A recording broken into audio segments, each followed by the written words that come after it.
વલસાડમાં આબ ફાટ્યું છે અને ત્યારબાદ હાલાકીના જે દ્રશ્યો સામે આવ્યા છે તે દ્રશ્યો ચિંતાજનક છે। બ્રેકિંગ ન્યૂઝ આપની સ્ક્રીન પર। તો વલસાડમાં જે પ્રકારની હાલાકીના દ્રશ્યો છે, નાનકવાડા વિસ્તારમાં પાણી ફરી વળ્યા છે। સોસાયટીના પહેલા માળ સુધી પાણી પહોંચતા ફફડાટ વ્યાપ્યો। શાંતિવન સોસાયટી, દેવ એવેન્યુ સોસાયટીમાં પણ એટલા જ પાણી ભરાયેલા જોવા મળ્યા। ગ્રામ્ય વિસ્તારોમાં પણ સોસાયટીઓમાં ગળાડૂબ પાણી ભરાતા લોકો હાલાકી ભોગવી રહ્યા છે।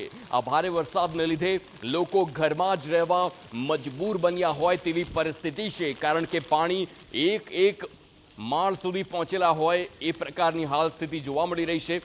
એક માળ સુધીનું પાણી એટલે કે આપ સમજી શકો છો કે 10 થી 11 ફૂટ જેટલું પાણી ભરાયેલું હોઈ શકે છે।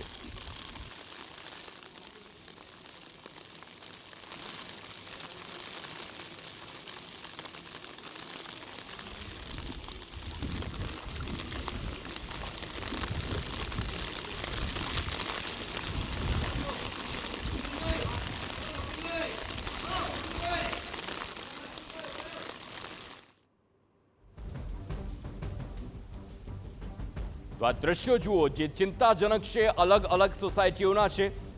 2 કલાકમાં 6 ઇંચથી વધારે વરસાદ ને 26 કલાકમાં 10 ઇંચ વરસાદ બાદ શું પરિસ્થિતિ થાય છે એ આ દ્રશ્યો પરથી જ આપ જોઈ શકો છો।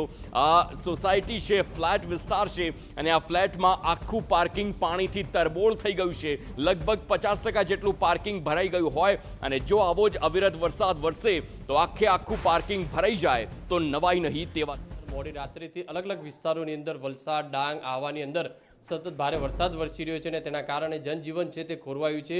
સ્થાનિક જે સાંસદ છે ધવલભાઈ પટેલ, તેમની સાથે વાત કરીશું કઈ રીતની પરિસ્થિતિ છે અને કઈ રીતની સૂચનાઓ આપવામાં આવી છે। ધવલભાઈ, વલસાડ, ડાંગની અંદર ભારે વરસાદ વરસી રહ્યો છે, કઈ રીતની પરિસ્થિતિનો સામનો કરવો પડી રહ્યો છે? જે સવારથી અતિ ભારે વરસાદ પૂરા વલસાડ, ડાંગ, નવસારી, સુરત ક્ષેત્રમાં પડે છે અને ખાસ કરીને વલસાડમાં પૂરા જિલ્લાની અંદર 6 ઇંચ જેટલો વરસાદ આવ્યો છે। અમારા ડાંગ જિલ્લામાં 3.11 ઇંચ અને એ રીતે જ નવસારી જિલ્લામાં પણ 3 ઇંચ જેટલો વરસાદ આવ્યો છે।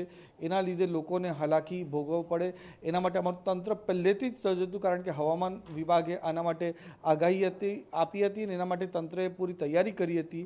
ત્યારે ખાસ કરીને અમારા વલસાડ જિલ્લાની અંદર અને નવસારી જિલ્લાની અંદર અમારા વલસાડમાં રજા જાહેર કરી છે અને અમારા નવસારી જિલ્લામાં અમારા ચીખલી અને વાંસદામાં પણ શાળાઓમાં રજા જાહેર કરી છે, જેના થકી અમારા જે પણ વિદ્યાર્થીઓ છે એમને કોઈ જાતની હાલાકી ના ભોગવી પડે એના માટે પૂરો પ્રયત્ન અમે કરી રહ્યા છીએ।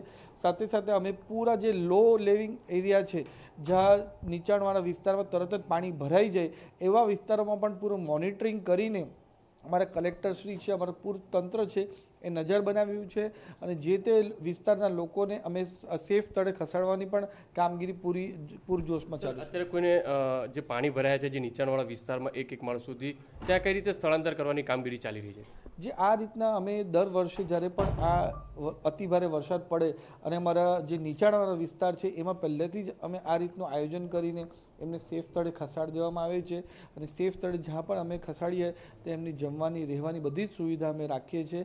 અને ખાસ કરીને કારણ કે વલસાડ એ અમારો દરિયાઈ કાંઠા વિસ્તાર છે એટલે એનડીઆરએફની ટુકડીઓ પણ તૈયાર રાખી છે, જેના થકી વધારે વરસાદ આવે તો જે અમારા દરિયાકાંઠાના ગામો છે એમાં પણ તંત્ર પૂરી રીતે સજ્જ છે। અત્યારે કઈ રીતની પરિસ્થિતિ, વરસાદે વિરામ લીધો છે કે ત્યાં કઈ રીતની કામગીરી, કલેક્ટર જોડે કઈ રીતની આપની વાત થઈ ગઈ?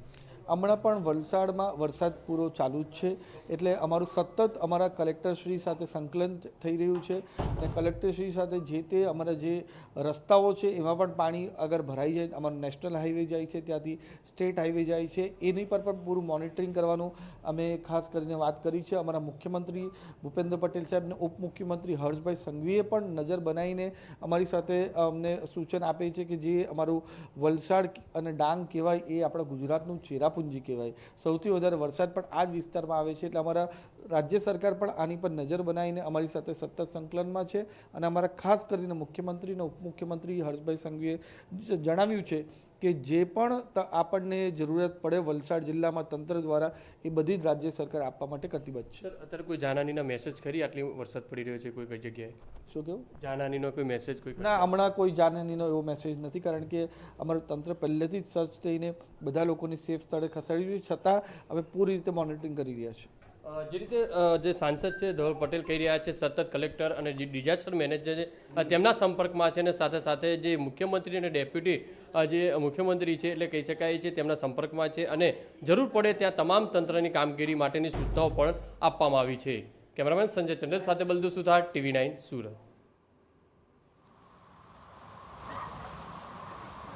તો આ પ્રકારની પરિસ્થિતિ હાલ સર્જાયેલી હોય પરંતુ તંત્ર સજ્જ હોય તેમ સાંસદ ધવલ પટેલ જણાવે છે. હવે આવનારા દિવસોમાં જોવાનું રહેશે કે સ્થિતિ કેટલી વિકટ બને છે, પરંતુ અલગ અલગ સોસાયટીના જે વિઝ્યુઅલ્સ આપ જોઈ રહ્યા છો આપની સ્ક્રીન પર, એમાં જોવા મળી રહ્યું છે કે લગભગ પહેલા માળ સુધી પાણી ભરાયેલા હોય અને તેના કારણે લોકો સતત ચિંતામાં રહેતા હોય છે. આપ જુઓ કે મેઇન ગેટ આખો પાણીમાં ગરકાવ થઈ ગયો છે, પહેલો માળ આખો ડૂબી ગયો હોય અને ઉપરના માળ સુધી હવે પાણી જઈ શકે છે તે પ્રકારની પરિસ્થિતિ સર્જાયેલી છે.